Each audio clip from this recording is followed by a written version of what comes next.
Welcome back to my channel. આજે આપણે બનાવશું વોટરમેલન મોકટેલ. વોટરમેલન મોકટેલ બનાવવા માટે આપણે એક ગ્લાસમાં લીંબુના 3 થી 4 કટકા અને 8 થી 10 બી કાઢેલા તરબૂચના ટુકડા નાખીશું.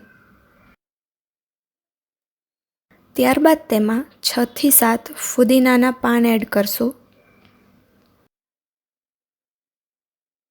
આ બધી વસ્તુને આ રીતે ક્રશ કરી લેશું.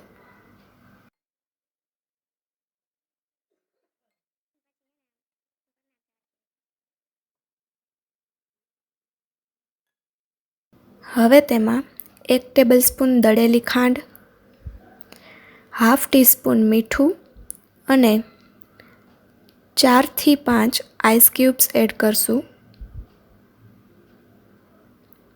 બધું સરખી રીતે મિક્સ કરી લેશું.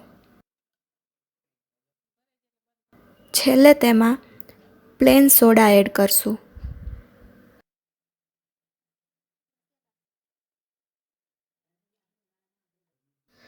તો તૈયાર છે વોટરમેલન મોકટેલ.